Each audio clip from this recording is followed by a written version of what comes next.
ഓർമ്മകളെ ഒലിച്ചു പോകാതെ തടഞ്ഞു നിർത്തുന്ന തടയണകളാണ് സ്മാരകങ്ങൾ. പ്രിയപ്പെട്ടവരുടെ ഓർമ്മകൾ ഒരിക്കലും മായരുതെന്ന് നിർബന്ധമുള്ളവർ അവർ അതിനെ സ്മാരകങ്ങളുമായി ചേർത്ത് നിർത്തുന്നു. ഷാജഹാൻ്റെ താജ്മഹൽ പ്രണയത്തിൻ്റെ പ്രതീകമാണ്. എന്നാൽ ആലപ്പുഴയിലെ വിമുക്ത ഭടൻ BKB കുമാറിൻ്റെ താജ്മഹൽ അത് സൗഹൃദത്തിൻ്റെയും സമാധാനത്തിൻ്റെയും പ്രതീകമാണ്.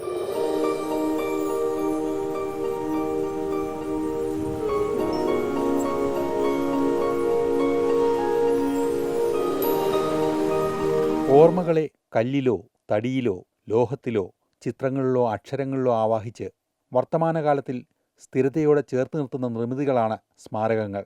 അതിലൂടെ പ്രിയപ്പെട്ടവരുടെ സാമീപ്യം ഒട്ടും ചോരാതെ ഒപ്പം ചേരുന്നു.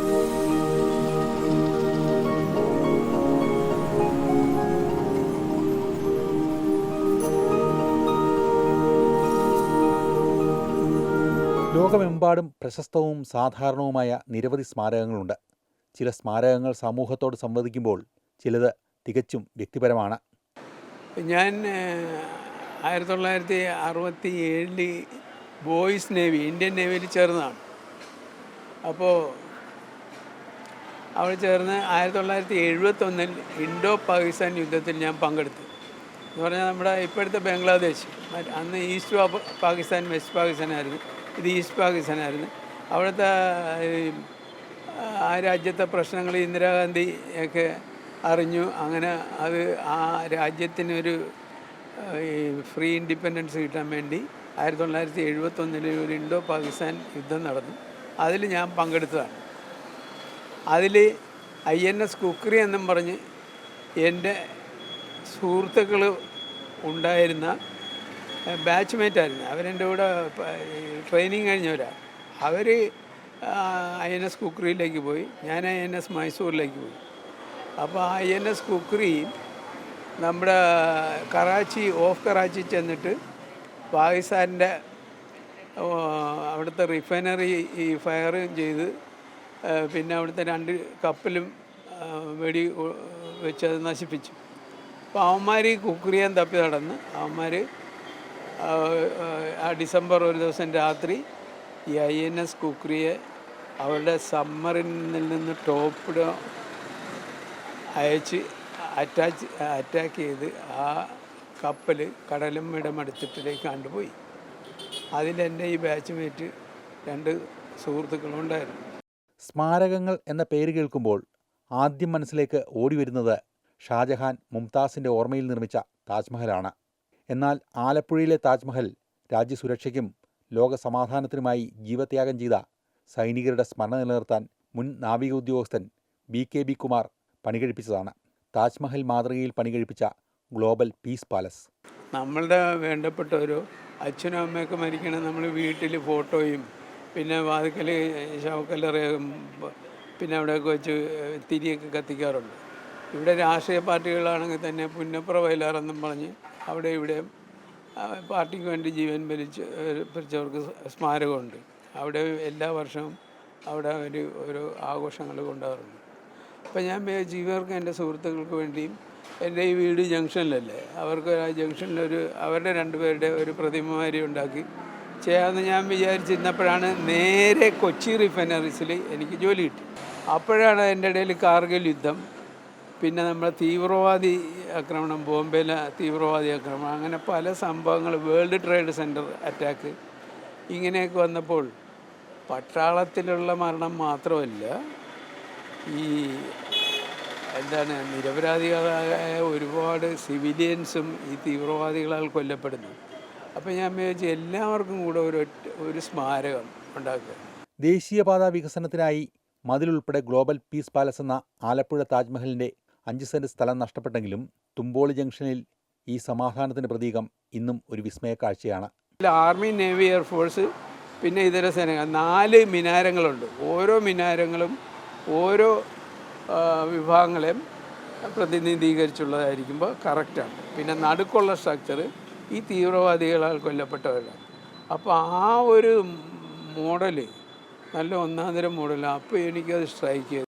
1971 ഇന്ത്യ പാക് യുദ്ധം നടക്കുമ്പോൾ BKB കുമാർ നാവികസേനയിലാണ്. അന്നത്തെ യുദ്ധത്തിൽ INS ഖുക്രി എന്ന ഇന്ത്യൻ കപ്പൽ മുങ്ങിയപ്പോൾ മരണമടഞ്ഞവരിൽ കുമാറിൻ്റെ സുഹൃത്തുക്കളായ വേണുഗോപാലും സ്കറിയയും ഉണ്ടായിരുന്നു. സുഹൃത്തുക്കൾക്ക് ഒരു സ്മാരകം വേണമെന്ന് കുമാർ അന്ന് തന്നെ ഉറപ്പിച്ചു. പിന്നീട് വിരമിച്ച ശേഷം കൊച്ചി എണ്ണ ശുദ്ധീകരണശാലയിൽ ഫയർ ആൻഡ് സേഫ്റ്റി ഓഫീസറായി പ്രവർത്തിച്ച കുമാർ ലോകത്തുണ്ടായ എല്ലാ യുദ്ധങ്ങളിലെയും രക്തസാക്ഷികൾക്കായി സ്മാരകം എന്ന ആശയത്തിലേക്കെത്തി. അങ്ങനെയാണ് ഗ്ലോബൽ പീസ് പാലസിൻ്റെ പിറവി. ഇങ്ങനെ സ്മാരകമൊന്നും പറഞ്ഞ് മുനിസിപ്പാലിറ്റിയിൽ സാങ്ഷനില്ല. വീട്, കെട്ടിടം, അമ്പലം ഇങ്ങനെയൊക്കെ ഉള്ളു, സ്മാരകമില്ല. അപ്പോൾ അവർ പറഞ്ഞു നിങ്ങൾ വീടായിട്ട് എടുക്കുക. ഞാൻ നോക്കുകയാണെങ്കിൽ എനിക്ക് വീട് വേറെ ഇല്ല. ഇവിടെ ഒന്നാന്തരം ഒരു വീട് പൊളിച്ചിട്ടാണ് ഇത് പണിതത്. ഇവിടുന്ന് 25 ഏക്കർ സ്ഥലം, AKB കുമാർ എൻ്റെ പേര്, എ എന്ന് പറയാൻ അരേശ്വരി, 25 ഏക്കർ സ്ഥലമാണ് എൻ്റെ കുടുംബം. അതിൽ ഈ മൂലയാണ് എനിക്ക് കിട്ടിയത്, എൻ്റെ അമ്മയുടെ ഓഹരി. പാരമ്പര്യമായി കിട്ടിയ 36 സെൻറ്റ് സ്ഥലവും ഭാര്യ ലേഖയുടെ കുടുംബസ്വത്തായ 1 ഏക്കർ ഭൂമിയും വിറ്റു. ജോലിയിൽ നിന്ന് വിരമിച്ചപ്പോൾ കിട്ടിയ തുകയും ചേർത്ത് 80 ലക്ഷം രൂപ മുടക്കി 2008 താജിൻ്റെ പണി തുടങ്ങി. 2011 പൂർത്തിയായി. അന്നത്തെ മുഖ്യമന്ത്രിയായിരുന്ന ഉമ്മൻചാണ്ടിയാണ് ഈ സൗധത്തിൻ്റെ ഉദ്ഘാടനം നിർവഹിച്ചത്. 7000 ചതുരശ്ര അടി വിസ്തീർണവും 47 അടി ഉയരവുമുള്ള മന്ദിരം 4 വർഷം കൊണ്ടാണ് പൂർത്തിയാക്കിയത്. ചിലവ് അപ്പോഴേക്കും 1.5 കോടി എത്തിയിരുന്നു. അപ്പോൾ ചിലരൊക്കെ പുറപുറത്ത് ഇയാൾക്ക് വട്ടാണ് എന്ന് പറഞ്ഞാൽ താജ്മഹൽ പണിയാൻ പോണേ, ഇയാൾ എന്താ പരിപാടി? ഞാൻ പറയും ഇതിങ്ങനെ ഒരു സംഭവമാണ്, ഇതേ രൂപത്തിലുള്ള സാധനമാണ് എനിക്ക് വേണ്ടത്. നിങ്ങൾക്കിത് കറക്റ്റായിട്ട് വരച്ച് ഇതിൻ്റെ മുനിസിപ്പാലിറ്റിയിൽ നിന്ന് സാങ്ഷൻ മേടിച്ച് തരാമോ, അതിനുള്ള ലൈസൻസും നിങ്ങൾക്ക് അതിൻ്റെ കപ്പാസിറ്റി ഉണ്ടോ എന്ന് ചോദിച്ചു. അപ്പോൾ അവർ പറയും സാറേ ഇത് വരച്ചാൽ മുനിസിപ്പാലിറ്റി സാങ്ഷൻ തരുവാന്ന് സംശയമാണെന്ന് പറഞ്ഞാൽ ഇത് ഇങ്ങനെ ഒരു വീട് ആരും പണിതിട്ടില്ല. ഞാൻ പറഞ്ഞ ഒരു കാര്യം ചെയ്യാം, ഞാൻ പണം മുടക്കി ഒരു വീട് വയ്ക്കുന്നു, ആ വീട് ഏത് പ്ലാൻ ഏത് മോഡലാണെന്ന് തീരുമാനിക്കാനുള്ള അധികാരം അയാൾക്കില്ലെന്ന് ചോദിച്ചു. ആലപ്പുഴ തുമ്പോളി ദേശീയപാതയ്ക്ക് സമീപമാണ് പൂർണ്ണമായും മാർബിളും ടൈലും ഉപയോഗിച്ച് നിർമ്മിച്ച ഈ ആഗോള ശാന്തിഭവൻ. താജ്മഹൽ മാതൃകയിൽ 4 മിനാരമുണ്ടായിരുന്നു. ദേശീയപാതയുടെ നിർമ്മാണത്തിനായി സ്ഥലം ഏറ്റെടുത്തതോടെ 2 മിനാരങ്ങൾ പൊളിച്ചുമാറ്റി. കര, നാവിക, വ്യോമസേനകളുടെ അതോടൊപ്പം ഇതര സേനാവിഭാഗങ്ങളുടെയും പ്രതീകമായാണ് ആലപ്പുഴയിലെ താജ്മഹലിൻ്റെ നിർമ്മാണം. സമാധാനത്തിന് നിറമായ തൂവെള്ള നിറമാണ് ഗ്ലോബൽ പീസ് പാലസിന്. നാഷണൽ ഹൈവേയുടെ എക്സ്പാൻഷൻ സ്കീം എന്ന് പറഞ്ഞാൽ 6 വരിയാക്കണമെന്നും പറഞ്ഞ് വന്നു. ഒരു രാജ്യത്തിൻ്റെ വികസനത്തിന് ഞാൻ ഒരിക്കലും എതിരല്ല. രാജ്യം വികസിക്കണം, മാത്രമല്ല റോഡ് ആക്സിഡൻ്റൊക്കെ വരുന്നു. നമ്മുടെ സ്വന്തം ജീവൻ പണയം വെച്ചാണെങ്കിലും എല്ലാം വിറ്റാണെങ്കിലും അങ്ങനെയുള്ളൊരു റോഡിൻ്റെ സൗകര്യം ഏർപ്പെടുത്തും, അതിന് ആരും സംശയമില്ല. പക്ഷേ നമ്മളുടെ ഒരു 3 സെൻറ്റേ പോകത്തുള്ളായിരുന്നു. ഒരു അലൈൻമെൻറ്റൊക്കെ സർക്കാർ തയ്യാറാക്കിയിട്ട് 3 സെൻറ്റേ പോകത്തുള്ളായിരുന്നു. അപ്പോൾ എന്ത് പറ്റി? ഇതാണ് ഓരോരുത്തരുടെയൊക്കെ എന്ന് പറഞ്ഞാൽ ഓരോരുത്തരുടെ സ്വാർത്ഥതയും ഇതൊക്കെ. ഇതിന് റോഡിൻ്റെ കിഴക്ക് വശത്തുള്ളവർ ഇതിൽ ഈ ആരാധനാലയം എന്ന് പറഞ്ഞാൽ ഒറിജിനൽ ആരാധനാലയം എന്ന് പറഞ്ഞാൽ എൻ്റെ ഈ സ്ഥാപനമാണ് ഗ്ലോബൽ പീസ് പാലസ്. എന്ന് വെച്ചാൽ മറ്റത് പള്ളി, അമ്പലം, മോസ്ക് എന്ന് പറഞ്ഞാൽ ഓരോ ജാതിയുടെയും മതത്തിൻ്റെയൊക്കെ സ്വാർത്ഥത വിളിച്ചോതുന്ന പ്രാർത്ഥനാലയങ്ങളാണ്. ഇതെന്ന് പറഞ്ഞാൽ രാഷ്ട്രത്തിന് വേണ്ടി ജീവൻ വിലവരിച്ച ജവാന്മാർക്ക് വേണ്ടിയുള്ളൊരു പ്രാർത്ഥനാലയമാണ് എൻ്റെ ഗ്ലോബൽ പീസ് പാലസ്. അപ്പോൾ ഇതാണ് ഒറിജിനൽ ആരാധനാലയം.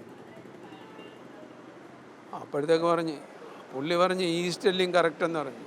ഞാൻ പറഞ്ഞതാണ് കറക്റ്റ്. അവിടെ ആരാധനാലയം വെച്ച് കളിക്കാനായിരുന്നു അവരുടെ പരിപാടി. അവിടെ ഒരു കപ്പുച്ചിനാശ്രമം എന്ന് പറഞ്ഞല്ലോ ആ പള്ളി. അപ്പോൾ മുഹമ്മദ് മുസ്തഫ പറഞ്ഞ് ഞാൻ പറഞ്ഞ കറക്റ്റാന്ന് പറഞ്ഞു. അപ്പോൾ ഇവന്മാർക്ക് മനസ്സിലായ പ്രശ്നം. അപ്പോൾ ഇവരോട് ഞങ്ങൾ വേറെ ഒരു അലൈൻമെൻറ്റ് ഉണ്ടാക്കാമെന്നും പറഞ്ഞ് ഇവിടുത്തെ സർക്കാർ വക്കീലും നാഷണൽ ഹൈവേക്കാരും പറഞ്ഞുതന്നെ അങ്ങനെ പുള്ളി പറഞ്ഞ് ശരി, അങ്ങനെയാണ് ഇത് അവിടം വരെ പോയത്. അല്ലെങ്കിൽ ഈ ഗ്യാരേജിൻ്റെ ഇവിടം വരെയാണ് അവർ സ്ഥലം എടുത്തത്. അപ്പോൾ അവിടം വരെ പോയപ്പോൾ നമ്മൾ വിചാരിച്ച അവിടം വരെയൊക്കെ അല്ലേ വണ്ടി വരത്തുള്ളതെന്നൊക്കെ പറഞ്ഞു തന്നെ നമുക്ക് അവിടം വരെ കുഴപ്പമില്ലെന്ന് വിചാരിച്ചു. പിന്നെ നോക്കിയപ്പോൾ ആ വാതുപ്പടി വരെയാണ് ഇപ്പോൾ റോഡ്. ഇപ്പോൾ കണ്ടല്ല നിങ്ങളെല്ലാം. അങ്ങനെ എന്ത് പറ്റി? ഇതിൻ്റെ കുറച്ച് ഭാഗങ്ങളും എടുത്ത് ഫ്രണ്ടില്ല. അങ്ങനെ 2 മിനാരങ്ങൾ പോയി. 2 മിനാരങ്ങൾ പോയപ്പോൾ എൻ്റെ 2 കൈ വെട്ടിയത് മാതിരിയായി. മനസ്സിലായോ? ഇതിനിടെ സിനിമാ മേഖലയിലും BKB കുമാർ സജീവമായി. 6 സിനിമകൾ കുമാർ കഥയും തിരക്കഥയും എഴുതി സംവിധാനം ചെയ്തു. Big salute, college cuties, no evidence, God's own players, challenger, Amar Mera Dost എന്നീ ചിത്രങ്ങൾ കുമാറിൻ്റേതാണ്. ഗ്ലോബൽ പീസ് പാലസിൻ്റെ താഴത്തെ നിലയിൽ കുമാറും ഭാര്യ ലേഖയും താമസിക്കുന്നു. പാലസിൽ ഇപ്പോഴും സന്ദർശന തിരക്കുണ്ട്. റിപ്പബ്ലിക് ദിനത്തിൽ ഉൾപ്പെടെ ദേശീയ പതാക ഉയർത്തി ഇവിടെ അനുസ്മരണ ചടങ്ങുകൾ നടത്തുന്നു. യുദ്ധത്തിൽ നഷ്ടപ്പെട്ട സൗഹൃദങ്ങളുടെ ഓർമ്മകളുമായി യുദ്ധമില്ലാത്തൊരു ലോകത്തെക്കുറിച്ച് സ്വപ്നം കണ്ട് BKB കുമാർ ഗ്ലോബൽ പീസ് പാലസിൽ കഴിയുന്നു.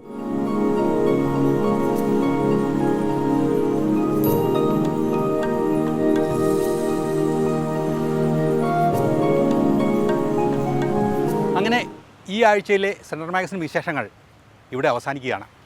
പതിവ് പോലെ പുതിയ കാഴ്ചകളും പുതിയ അനുഭവങ്ങളും പുതിയ വിശേഷങ്ങളുമായി അടുത്ത ആഴ്ച നമുക്ക് വീണ്ടും കാണാം.